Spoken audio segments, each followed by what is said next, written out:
ആദ്യം തന്നെ ഈ പ്രസ് മീറ്റിന് ക്ഷണം സ്വീകരിച്ചെത്തിയ എല്ലാ മാധ്യമപ്രവർത്തകർക്കുള്ള നന്ദി അറിയിക്കുകയാണ്. ശരത്ത് സംവിധാനം നിർവഹിച്ച് സ്റ്റഡി ഇദ്ദേഹം പ്രൊഡ്യൂസ് ചെയ്ത ഔസേപ്പിൻ്റെ ഒസിപ്പ് ഈ കഴിഞ്ഞ 7-ാം തീയതി റിലീസ് ചെയ്തു തിയേറ്ററിൽ. വളരെ നല്ല റെസ്പോൺസാണ് തിയേറ്ററിൽ നിന്നും. അതുപോലെ തന്നെ അതെ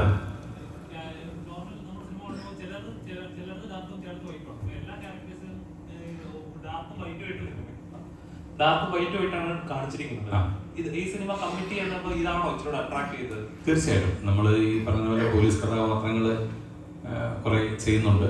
അപ്പോൾ ഈ ഒരു ക്യാരക്ടർ വന്നപ്പോഴും ഞാൻ ശരത്തിനോട് പറഞ്ഞു, പോലീസാണെന്നുണ്ടെങ്കിൽ മറ്റാരെങ്കിലും ട്രൈ ചെയ്യുന്നതല്ലേ നല്ലത്, ഞാൻ ചെയ്തുകൊണ്ട് എന്തെങ്കിലും ഗുണമുണ്ടോ സിനിമയ്ക്ക് എന്ന് ചോദിച്ചാൽ പറഞ്ഞാൽ ഇതൊന്നും കഥയൊന്നും കേൾക്ക് അങ്ങനെ പറഞ്ഞാണ് ശരത്ത് ഈ സിനിമയുടെ കഥ പറയാൻ വേണ്ടി വന്നത്. പക്ഷെ കഥ പറഞ്ഞു കഴിയുമ്പോൾ ഏതൊരു ആക്ടറും ആഗ്രഹിച്ചു പോകുന്ന കൊതിച്ചു പോകുന്ന തരത്തിലുള്ള ഒരു കഥാപാത്രമാണ് ജോർജ് എന്ന് പറയുന്നത്.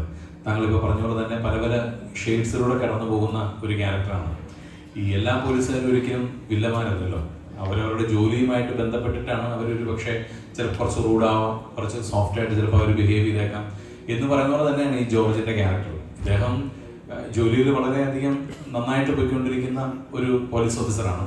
ഇദ്ദേഹത്തിൻ്റെ ഫാമിലിയിൽ വരുമ്പോൾ ഇദ്ദേഹത്തിന് അപ്പനുണ്ട്, ഇദ്ദേഹത്തിന് ചേട്ടനുണ്ട്, ചേട്ടൻ്റെ ഫാമിലിയുണ്ട്, അനിയനുണ്ട്, ഇദ്ദേഹത്തിൻ്റെ ഫാമിലിയുണ്ട്. അവിടെ എല്ലാം ഇദ്ദേഹം വളരെ സോഫ്റ്റ് പേഴ്സൺ ആണ്. പക്ഷേ ഒരു പ്രത്യേക സാഹചര്യത്തിൽ ഇദ്ദേഹത്തിന് ചില കാര്യങ്ങൾ ചെയ്യേണ്ടി വരുന്നതാണ്. അതുകൊണ്ടാണ് പല പല ഷെയ്ഡ്സിലൂടെ പോകുന്നത് ക്യാരക്ടർ എന്ന് പറയുന്നത്. ഒരു ആക്ടറെ സംബന്ധിച്ച് വളരെയധികം ചലഞ്ചിങ് ആണ് അതുപോലത്തെ ഒരു ക്യാരക്ടർ. അപ്പം അതുകൊണ്ട് തന്നെ ഈ ഒരു ക്യാരക്ടർ വന്നപ്പം ഒരു സംശയം തോന്നിയില്ല, ഇത് ചെയ്യണോ വേണ്ടിയോ ഒരു നിമിഷം പോലും ചിന്തിക്കേണ്ടി വന്നില്ല. ഫസ്റ്റ് ലൈൻ ഒരു സ്റ്റോറി പറഞ്ഞപ്പോൾ തന്നെ ഞാൻ ശരത്തിനോട് പറഞ്ഞു, ശരത്തെ ഞാൻ ഇന്നാണ് എന്ന് പറഞ്ഞു. പിന്നെ ബാക്കിയുള്ള ക്യാരക്ടേഴ്സ് ആരൊക്കെയാണെന്ന് ചോദിച്ച് അതിന് മറുപടി കുട്ടേട്ടൻ, പോത്തൻ, അതുപോലെ ഹേമന്ത്, സെറിൻ, ലെന എന്നൊക്കെ പറഞ്ഞപ്പോൾ തന്നെ പിന്നെ നമുക്കൊരു ഡൗട്ടിൻ്റെ ആവശ്യമുള്ള ഒരു നല്ല സിനിമയ്ക്ക് വേണ്ട എല്ലാ ചേരുവകളുമുള്ള ഒരു സിനിമയാണ് ഔസേപ്പിൻ്റെ ഒസിപ്പ് എന്ന് അന്നും തോന്നിയിരുന്നു, ഇന്നിപ്പോൾ തിയേറ്ററിൽ കണ്ടപ്പോഴും തോന്നിയിരുന്നു.